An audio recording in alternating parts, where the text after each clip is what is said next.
So without further ado, my brother, I know I'm a short time, but I'll my brother Omo Sango. Give the brother a hand. That's right. Shalom. Shalom. I appreciate everyone in this room today. Everyone who embraced what we were doing, especially Elder Gabar, Elder Hasha, Elder Natsi Yashubal, Elder Daniela, Elder Zion Lex, Elder Divine Prospect. Because we were doing our radio show, Black Lotus Civilization, reading the evidence and not using bias, but just reading the evidence and pointing out what is being said. And it gained its popularity. As the time went on, when these brothers had the debate, somehow we were contacted. And we contacted our brothers in the Hebrew community. And from the time we contacted them, we were encouraged to build a bridge, a connectivity with members of the African community, which I represent, and the Hebrew Israelite community. And we have put together and working together to create a new environment where we take care of our people first. Melanated people first. No debate. I am not for debate with my Hebrew brothers. I much more prefer that if we are going to discuss differences, we discuss it in private. We don't have to put our information debating each other, putting on a clown show for the European to see us divided. We can sell our differences in a closed forum. I will tell you what I experienced in business. I used to be a broker for businessmen, and I was shocked because I would find Arab and Jew going and associating with each other to do one major thing: conduct business, enterprise for their people benefit or their families. And they would say to each other, you know, I don't like this guy. I can't stand him. But when it comes to money, I am here ready to go. Do you see the difference? But we are driven emotionally by this atmosphere of debate. And it is not conducive in this current time. This man, Nasi Yashuva, when I spoke to him, he went down to Ferguson, and so did Elder Hasha. And many of you joined also. If I didn't mention your name, I'm sorry. I've been communicating with them. But the spirit was to show unity. And they extended and invited members of the conscious community. Where were they? They left them to go without support. Do they love? Do they really love our people? If you called me to go, I would be first with you to go. I don't care about your ideology. Now, this debate, this presentation is what Black Lotus Civilization had gained all sorts of mudslinging, hatred, and challenges about name-calling, critique when there was no critique. We didn't show to the debate, but we are here today. I am here today. I will show you what's in this information, because what's in this information, our people, both sides, have been misled. there's a lot of this boisterism, proud, macho. I know Medu Neter. You see it on Facebook. You see it in the lectures. But really, and they tell you it's an African language. It is not. I'm going to show you.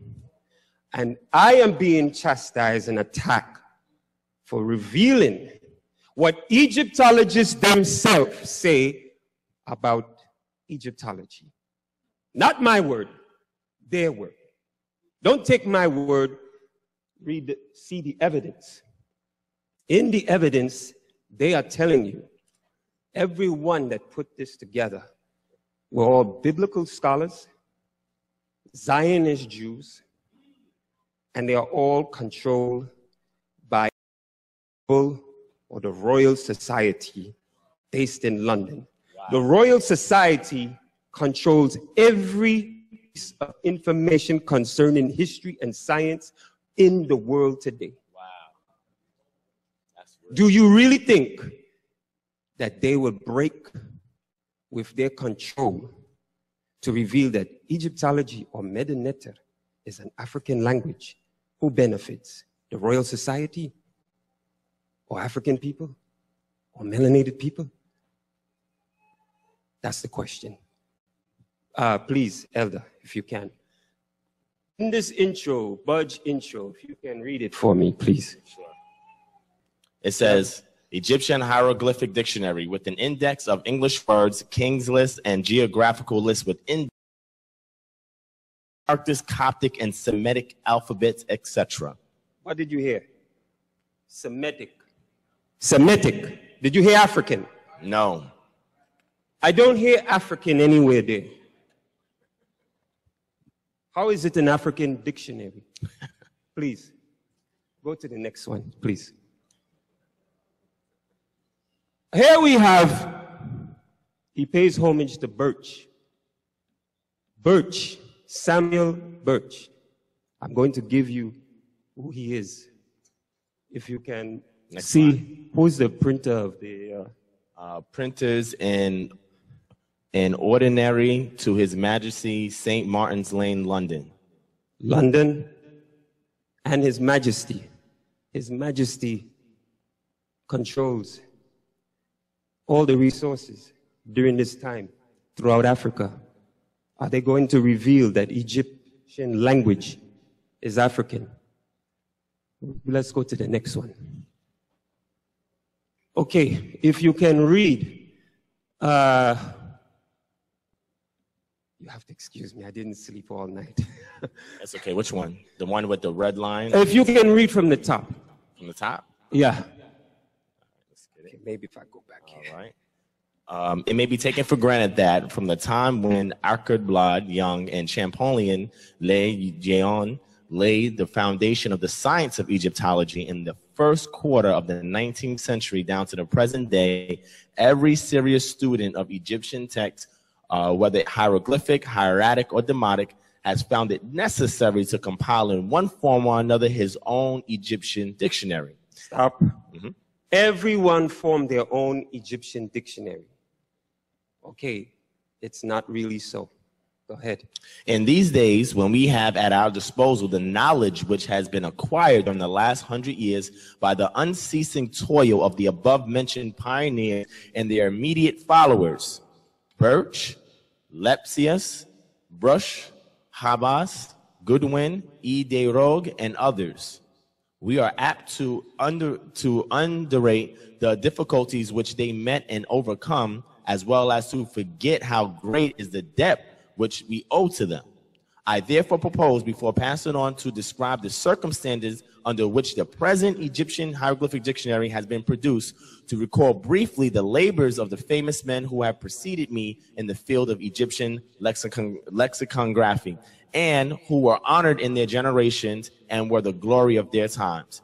The Abbe J.J. Bartholomew, 1716 to 1795, as far back as 1761, shows satisfactorily that the ovals in Egyptian inscriptions, which we cartouches, contain royal names. Zoega accepted this view and developed and stated that the hieroglyphs in them were alphabetic letters.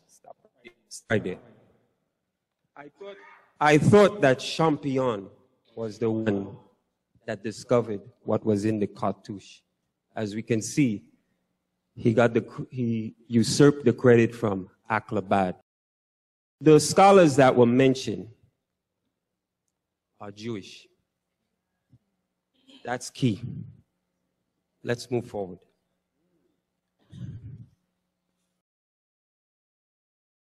In the red box on top. Okay.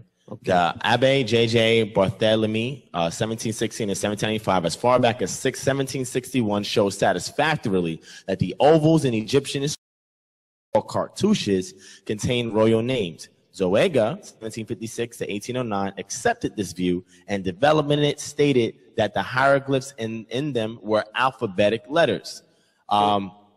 There's a reason for this alphabetical interpretation. I'm going to get to it. Let's move forward. One more. The next one. Next slide. Yeah. Okay. Okay. Notice in this, you're going to see, notice Budge references Champollion, his demotic alphabet. Demotic. Yeah. Okay. If you could pull it back. Here you see. Okay. If this is alphabetic, roll down the screen. If this is alphabetic, using demotic, why are some of those glyphs not alphabetic? If you look at the glyph that has the image of fire, it has a flame. Go up. Go up. Yeah. Fessi. Pessi, which means to blacken, burn, which means to smoke. That's not alphabetic. Why is it in line with an alphabetic? Okay, this is the deception. They're ascribing alphabetic characters to some signs that are not alphabetic at all. And then they call it a determinative to make clarity to what they're speaking of. If you can move to the next one, please. Wait, move too fast. Go back to the other one. Yeah. Comparison to Medu Neter, we are supposed to believe that these repetitive signs represent various glyphs. Wait a minute. I thought demotic was alphabetic. Up there you see some of the signs are not alphabetic. You have various bird. The ba bird is not alphabetic. Okay, we can move forward. Notice Budge references Tetum Demotic Compendium once again in his alphabet. How can we alphabet represent so many multiple characters? That's from the previous page. If you can move again. What's next? Okay. If you can read what's in the box there. Many years in compiling a hieroglyphic dictionary that he had been assisted by his friend Salvador Cherubini, that Charles Lenormand 1802 to 1859 had helped him in slips, and that Ippolito Rossellini 1800 to 1843 had made a copy of this dictionary before Champollion set out on his last journey to Egypt. Stop. How could there be a dictionary before Champollion, who's supposed to be the one who deciphered it? Wow. We have a problem here. Houston, we have a problem. This is a deception. We have been lied to. How can it be an existing dictionary before the Medu Neter was even deciphered? This is in Budge's intro to his dictionary. Everyone skips over it and jumps right to the meat of the book. But in the intro is a lot of key things on how this whole thing is a non-factual thing, created and fabricated and handed to us. And we are arguing over this language. Who knows more? Who knows this glyph? Who knows that glyph? Read what's in this box. Reputation as a comparative philologist. He went to Rome, where he became an intimate friend of Ippolito Rossellini, the Egyptologian friend and traveling companion of Champollion. Champollion. He wrote and published in the Annali del Istituto Archeologico di Roma his famous Lettre et le Professeur Rosalinti sur l'alphabet hieroglyphique. In this letter, which created widespread interest, he succeeded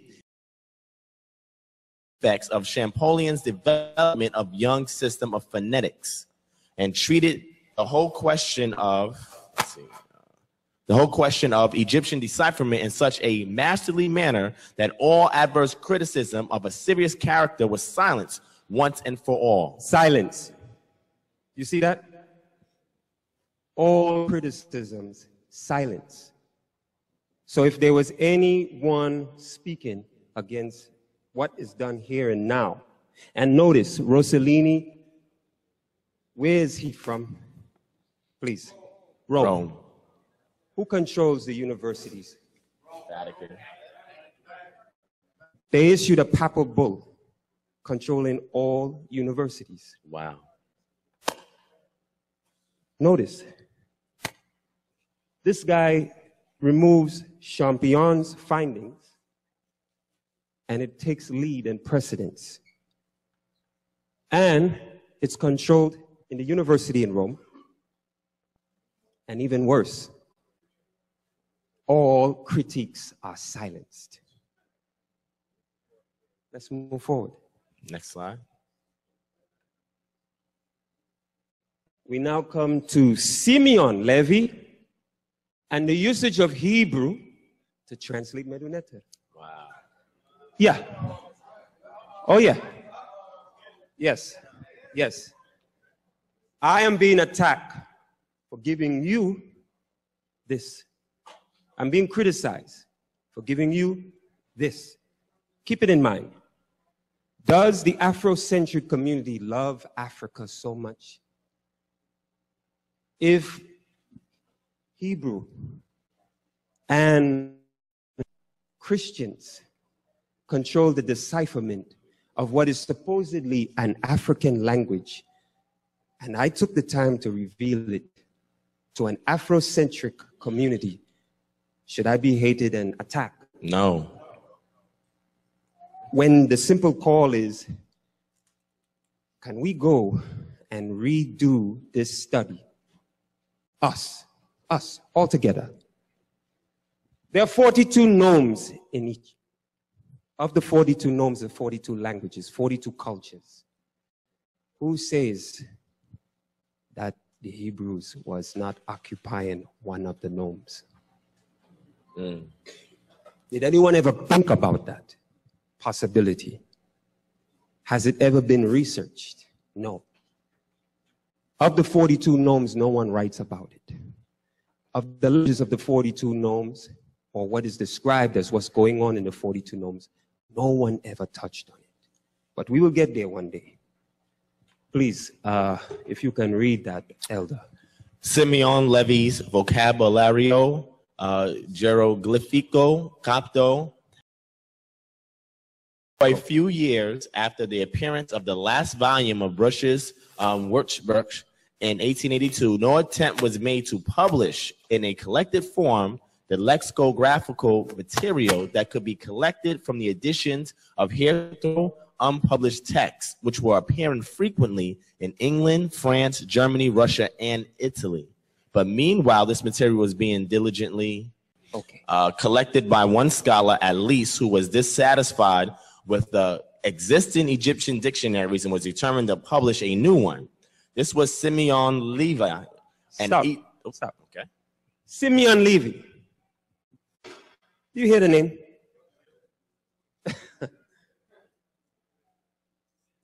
How much more does it play in the decipherment and the compiling of the Egyptian hieroglyphic dictionaries that we have today? Make note. This name, Simeon Levy. Okay? And he is the one, after the silencing, does what?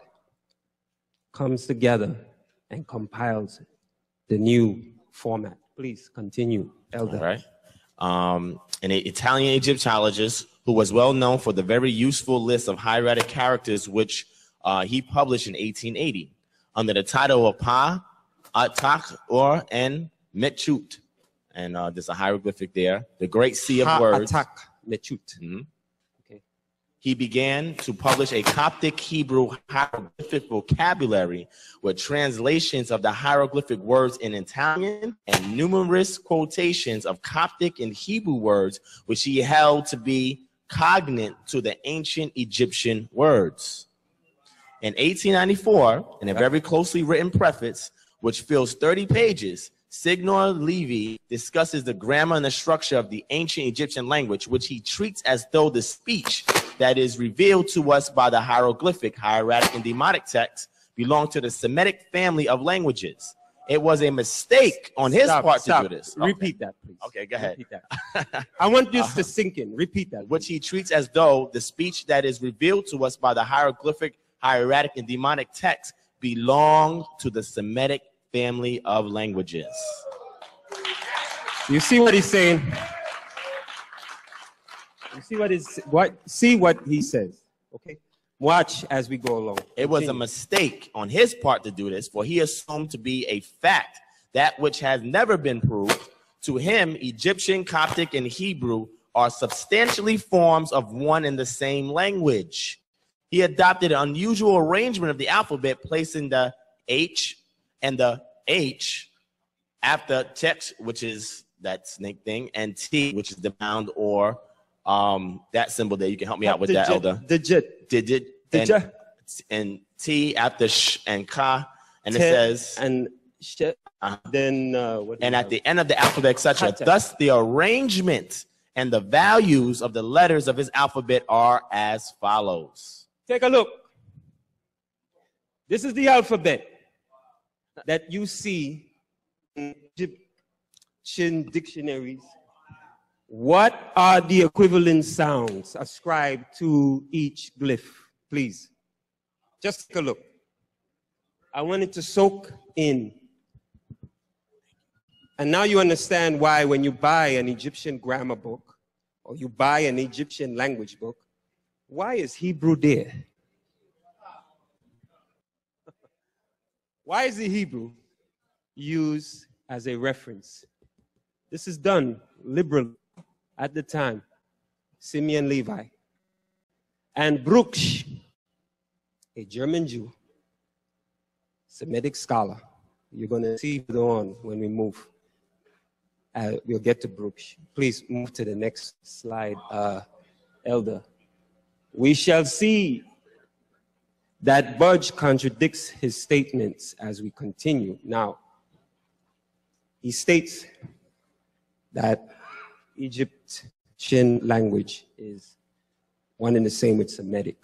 Then he's going to contradict, only to come back again. Please, if you can go to the next. In that box there. Yeah. In the first of these, the writer, an Egyptica Leipzig, has treated the geography of Egypt and her colonies historically and chronologically, and has grouped in a clear and systematic manner all the facts that were available at the time when he wrote the book. In the second, the author collected a mass of material of the utmost importance for the student of Egyptian geography and philology, right? His book really of value because he possessed a good working knowledge of Hebrew and other Semitic dialects. Again, Hebrew and Semitic dialects being used. Another play on the stage. Okay. And was able to use it authoritatively in dealing with Egyptian forms of Semitic words and place names. Every Egyptologist must lament the untimely death of this sound scholar. I have also obtained much help in identifying the original names of Syrian and Palestinian places mentioned in Egyptian texts. Nuns, Mana, Tefeln, Leipzig, 1907, and Winkler's complete edition of the text from the Tal al-Amarna tablets. Whenever possible, I have added the cuneiform originals in the Egyptian geographical list from the Tal al-Amarna tablets and from the historical inscriptions of the kings of the later Assyrian empires which flourished between 1350 and 620 BCE. See what's being said. Cuneiform references, Semitic place name references, Leipzig and Winkler. Where are they from? Germany. Who are they? Jews. What are they using? Hebrew and other Semitic languages. Okay? Let's move forward, please. Okay. Budge is going to biasly affirm using the Journal of Biblical Society of Archaeology and Egyptian words used in Coptic, Bible, and what do we have here? Patristic literature, even usage of, and then N comes from the Coptic in Deuteronomy. Those boxes in red, and here will reveal what I just stated here. Take time with me, please, if you can read. Read it, okay? Yes, please. All right, I decided that many references to the older printed literature must be cut out, and only a limited number to recent publications omitted. Further, it was clear that the names of the authors and their papers printed in the Ruelle des Travaux, the Transcentations and Proceedings of the Society of Biblical Archaeology, the Archaeologia of the Society of Antiquaries of London. One stop. Do you see what's happening again? The Biblical Archaeological Society is controlling and determining what goes on in the decipherment of this language. Okay, please, if you could go to the next. I'll read the next portion. Yeah. Following the meaning of the word, and at the end of the entry is often given the equivalent of an Egyptian word in the latest stage of the language, i.e. Coptic. And so these Coptic equivalents, I have a Coptic dictionary, but have satisfied myself that they bear the meaning which the Egyptian words have in passages in the Coptic versions of the Bible. And in Coptic patristic literature generally, great corpus of the Coptic words under which Mr. W.E. Crum has been at work for so many years been available, the number of Coptic equivalents quoted in this dictionary will probably have been quadrupled. The Hebrew, Syriac, Arabic, and other Semitic words quoted in the entry stand in a different relationship to the Egyptian, for they merely represent borrowings of words, usually by the Egyptians from the Semites, while words are native Egyptian. They seem to me to stand in quite a different category from the pronouns which were borrowed at a very early period by the Egyptians from the people whom, for one better name, we call Proto-Semites. Okay. It says, it gives you a couple of glyphs and it says, be pronounced. In transliterating, I have written N or Ne, and there is a good authority for doing so, namely, most ancient Coptic papyrus, Codex of the Book of Deuteronomy, and the Acts of the Apostles. Okay. If we go up here, Budge references Bruch, again, Ehrman, two German Jews, usage of Hebrew. Ehrman introduces a new alphabetical character and using Yod, the Hebrew character Yod. If you can see that box, if you could bring it down. This is when they added Yod in their compilation of Hebrew sounds. If you go up, you pull this one up. So although Budge criticized the usage of Semitic, he also says in the book, yeah, you can see there, you can see the Hebrew being used extensively in the compilation of the decipherment of Medu Neter. Wow. Now, Medu in Yiddish and German means something sweet. What? How did we get into becoming words, Neter, words of the gods? How did this German word creep in? Okay. If you bring up the criticisms, number one, the one that's not numbered. In 1870, the Academy, one of Britain's leading journals of high culture, an oracular statement from one of Europe's influential scholars, Ernst Renan. This read, "A curious phenomenon is just now taking place in criticism. Egypt will soon be a beacon midst of the deep night of high authority." Renan's proclamation does not accord with our received understanding of the history of Egyptology. It seems to come either too late or too early. It was issued a century after the hieroglyphs were deciphered, and still longer after the centuries of mystery that coalesced around Egypt's monuments had begun to be dispelled by the celebrated efforts of Napoleon's servants and their British, German, and Italian rivals. Three figures had brought Egypt tangibly and vividly into the realm of European culture, so that by 1874, the civilization was surely already a standing beacon, like at the darkest extremities of historical time. On the other hand, it seems too early because it is the only long after Roman that another great event, the discovery of Tukhonut's tomb in 1922, raised interest in Egypt to a fever pitch comparable to that of the age of Napoleon and the Rosetta Stone.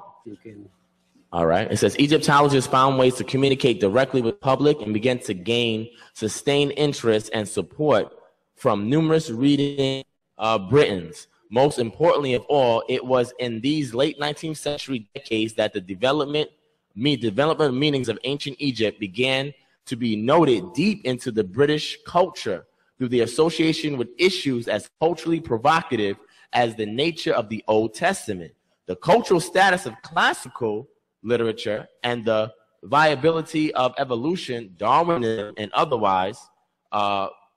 Such great discoveries, such as the Rosetta Stone and King Tut's iconic death, marked gain all the Egyptological headlines, but it was in the flashpoints that imagery of ancient Egypt was developed and redeveloped, and the forms of the purposes of Egypt was developed and redeveloped.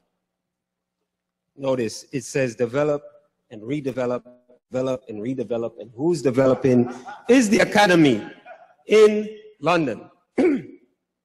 And also, British values are in the interpretation of what is going to become Egyptology. That means it's written with a bias. That means it's written not from an indigenous perspective. No one was ever consulted on the Nile when they compiled this. If you can go, let me see, is it here? The next one will highlight. Next one? Yeah. It's number 3. Yeah. Now, Renan was supposed to be the greatest thinker at that time, and he expected that Egypt was going to be some great beacon of light in scholarly pursuits. But as we see here, not the case. As mentioned on the first reading, please. Historical entries like Renan saw the Old Testament as an anthology of ancient Near Eastern literature that could only be understood through meticulous scholarly reconstruction of the cultures in which it had been composed.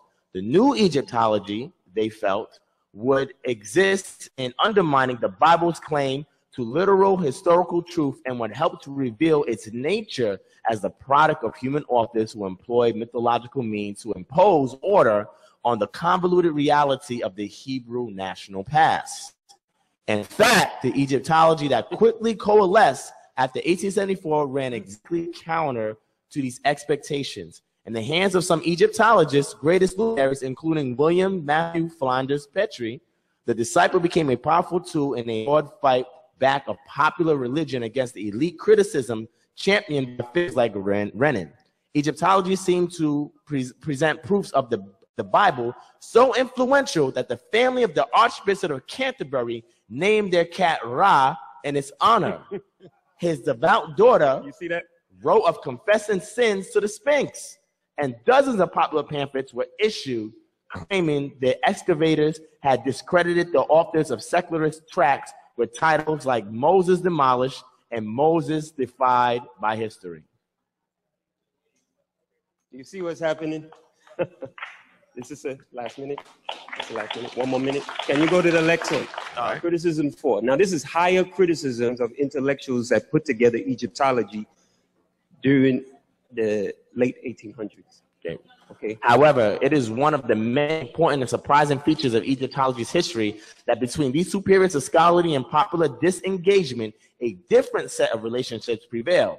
In the closing decades of the 19th century, what we might loosely term public and scholarly interest came to coincide much more closely than at any other time in modern history. The Egyptological community began to address its works and the church and chapel-going English people, and to conceive its purpose as a missionary endeavor to show the public faith in the Bible.